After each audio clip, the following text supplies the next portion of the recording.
Hello everyone. In this video we are doing paper 2 of anthropology. Unit is 1.2. Now what do I mean by ethnoarchaeology is a simple fact, which is that we have to study the past. If assume this is a line, okay, this is present and this is the past event somewhere here. This is the X event in the past. Now we will use something from the past and we'll see that what is its use in today's day. Now for example, if we go and search a pottery, okay, if we find a pottery of Indus Valley civilization, okay, now try to do we'll try to find what is the use of it, pottery. So now pottery is used to store basically, right? That is how we can understand that what is the relevance of the event from the past. Okay, मतलब simple चीज इसमें ये है कि हमें past की study करनी है जिसमें हमको प्रेजेंट का रेलेवेंस जो है वो समझ में आएगा. ठीक है, तो ethno archaeology is basically the study of past in such a way that we use the data which we collect to understand what would have been in the past. In simple word, आप कोई present की एक tribe देखेंगे, for example मालिनोस्की जाते हैं ट्रॉबरियन island में and वो देखते हैं कि there is a wheel like stone, okay, like this, and वो देखते हैं कि it is been use as currency, okay, कि कोई करेंसी है. These are big stones which are used as currency. That तो हम इससे रेलेवेंसी निकाल सकते हैं कि क्या पास्ट में ये सेम चीज कोई करेंसी के तौर पे यूज होती थी या कोई और रेलेवेंस होगा.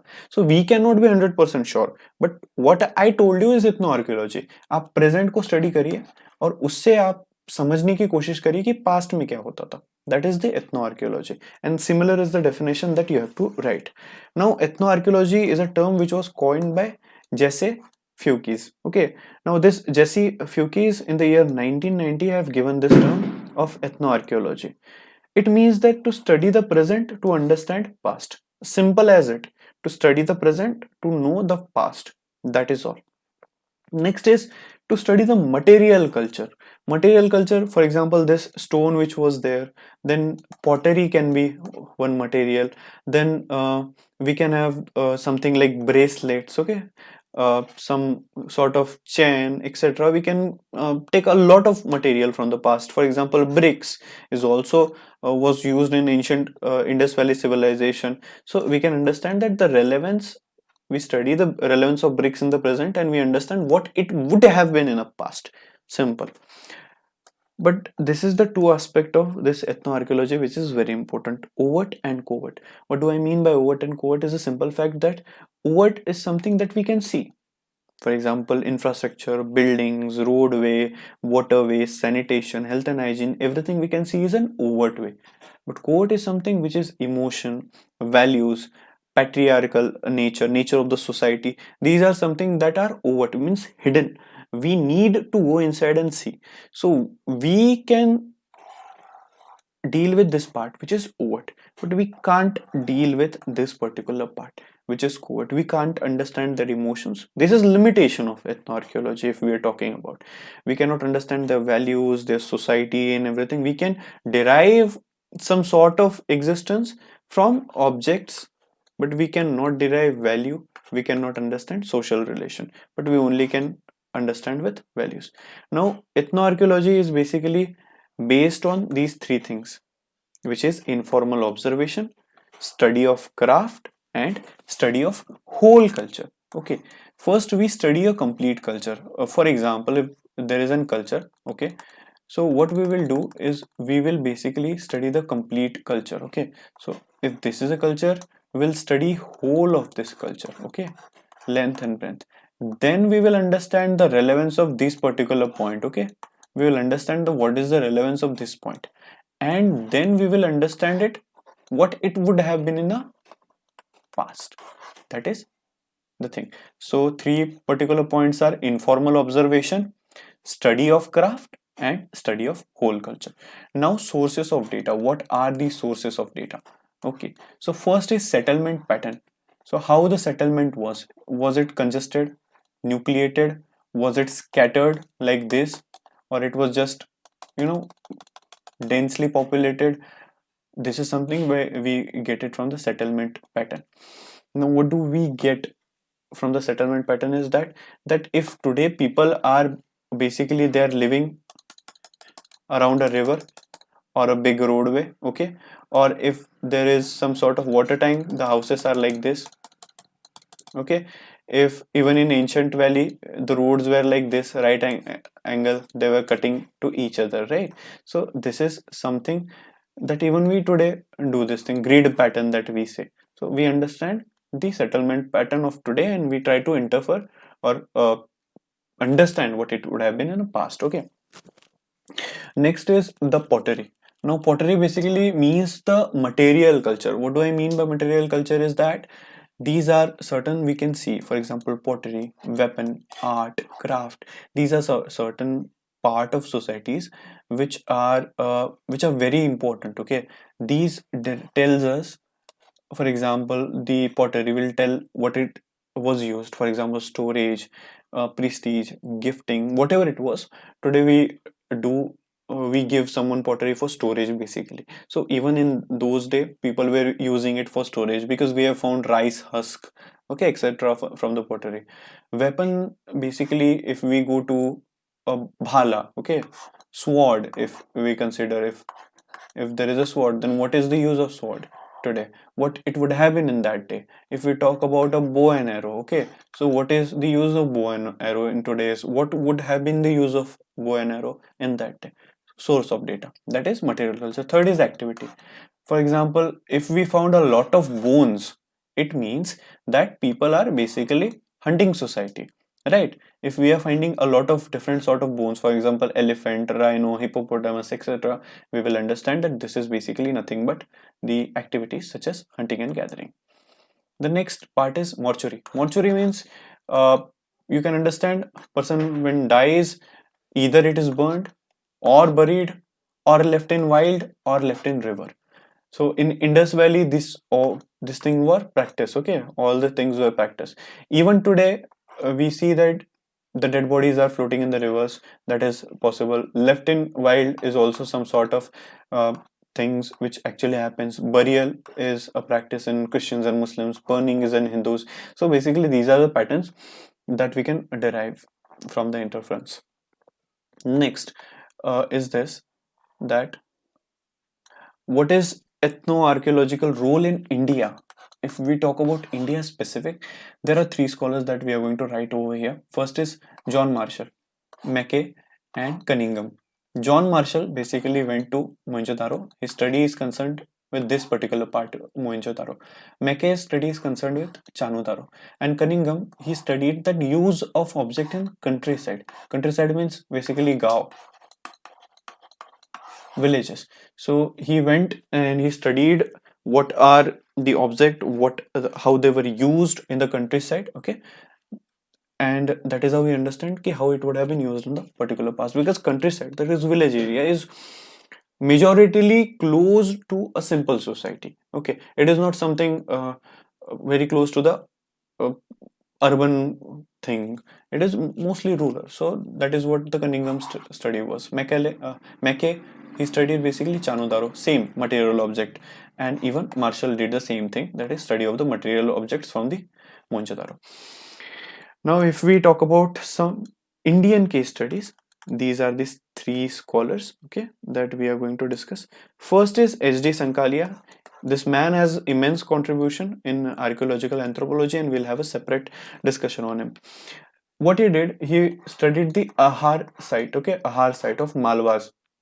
Now, to understand it better, he had to study the Bhil, because Bhils are the people who live over there, and hence he studied the lifestyle of Bhil. He conducted a lifestyle survey of Bhil. That is a complete. If you go to this particular point, you will understand that study of whole culture is here. You see this study of whole culture over here. So that is what S.D. Sankalia did. He did a study of whole culture, lifestyle survey of Bhils, in order to better understand the findings of Ahar site. The next is settlement pattern, which was actually being studied at Hunski Valley in Karnataka. This is something which is of a second case study. And third is Nagaraja Rao. He studied the Tekalkota. Tekalkota is also a very important site as far as the Neolithics and basically the uh, prehistory is concerned. So this site is important. We will be dealing on this topic separately. So you have to understand Nagaraj and Tekalkota, because this is something will give you extra marks. So even in the last page, go and write down Tekalkota and Nagaraja. So whenever there will be a question on Neolithic site or some Madrasian culture, or you have to mention the South Indian site, you can write Tekalkota and you can mention the case study of Nagaraja. But as you know that nothing is perfect, okay? Even this ethno-archaeology,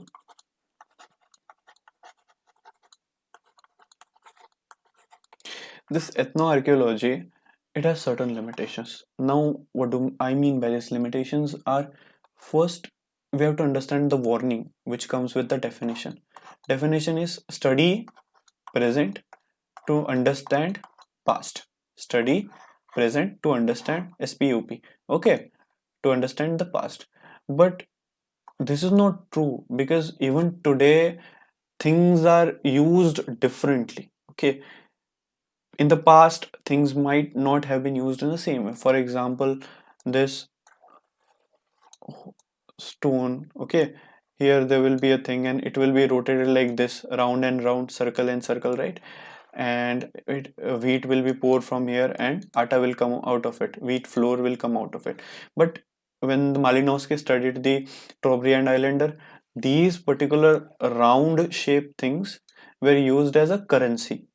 So we have to understand that this is not 100% proof methodology. Next is assumption. Now if we find that we found for example hundreds of core tools, okay, hundreds of core tool. Now core tool means big sort of tools. You have to understand that it is made of stone and these are big in size. So these are stones. If we found in abundance a lot of amount, then does that means that it is a special? We can't be sure, because it may be possible that people will use it and discard it, people will use it and discard it, right? And it is not necessary because it is heavy, so people won't be carrying it. So we can't say that it is special. For example, if we go and we find that pottery, we found pottery at Indus Valley civilization and all the major civilizations of the world. So what does it mean? Does it mean that it was very useful? Yes, of course it was useful, but can we 100% be saying so? It is difficult, because we have found the rice husk which was used, but pottery is not limited to rice husk. Today it is also used for pickle, it is used for liquor, liquid and everything. So we cannot make 100% assumption about something. Next is past behavior are not analogous. Means what this ethnoarchaeology is trying to do is that they think that today the people are behaving in certain way, and people will behave exactly in a similar way, would have behaved in exact similar way in past.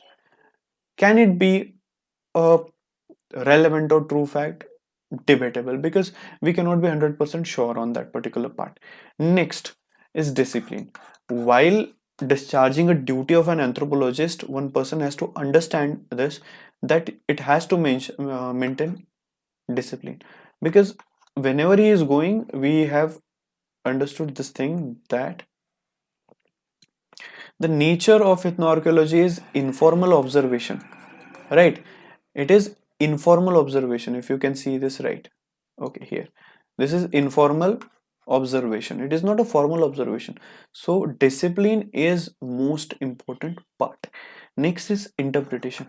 Now while making a generalization,